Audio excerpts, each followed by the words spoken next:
Ya, untuk selanjutnya di sini saya akan menjelaskan mengenai pengertian dari epistemologi, terus pengertian menurut para ahli, terus contoh epistemologi matematika. Yang pertama yaitu masuk ke dalam pengertian terlebih dahulu. Apa sih itu epistemologi? Epistemologi berasal dari kata episteme yang berarti pengetahuan dan logos yang berarti ilmu. Jadi kalau kita padukan atau kita gabungkan dua kata ini, kita dapat mengartikan bahwa epistemologi yaitu ilmu pengetahuan untuk uh,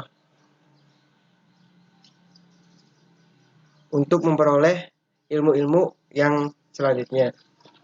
Sehingga epistemologi dapat diartikan sebagai ilmu yang membahas tentang pengetahuan dan cara memperolehnya. Di sini juga bukan membahas tentang pengetahuan saja, kita juga harus mengetahui bagaimana sih cara memperolehnya dari pengetahuan-pengetahuan tersebut gitu. Itu merupakan salah satu pengertian dari epistemologi. Selanjutnya yaitu epistemologi menurut para ahli.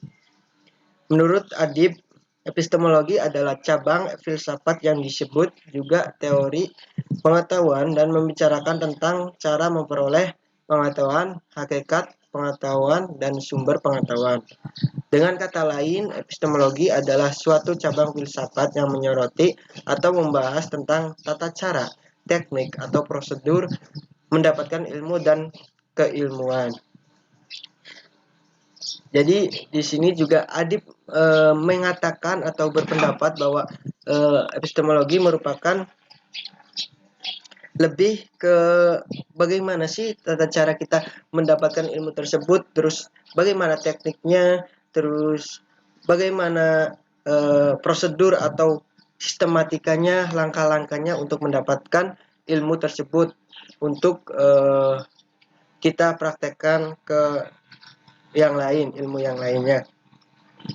Terus menurut Kettler mengatakan juga atau berpendapat juga epistemologi matematika adalah cara yang digunakan untuk mengkaji atau menelaah hingga diperolehnya ilmu matematika, tata cara, teknik, atau prosedur mendapatkan ilmu matematika adalah dengan metode matematika, dan metode matematika dapat dibagi menjadi tiga.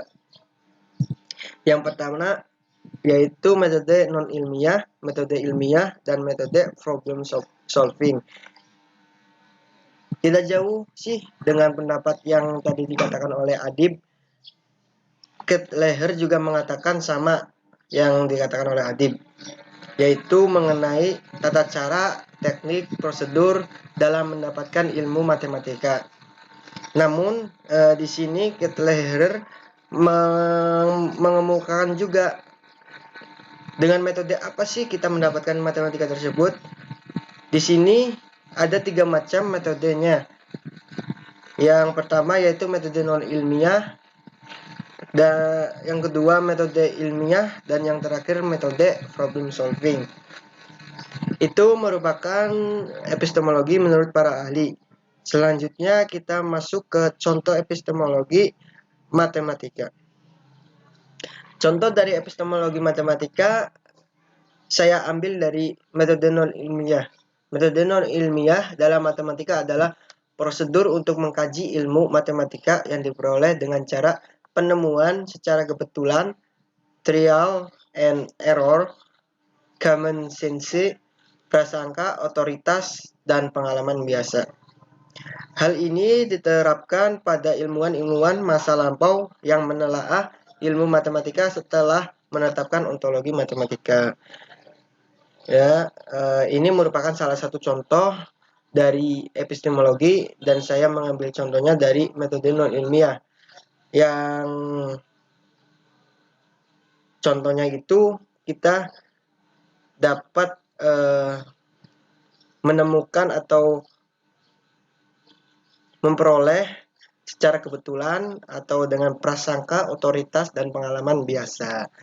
Itu merupakan salah satu contoh dari epistemologi. Mungkin itu saja yang dapat saya sampaikan atau saya jelaskan mengenai epistemologi.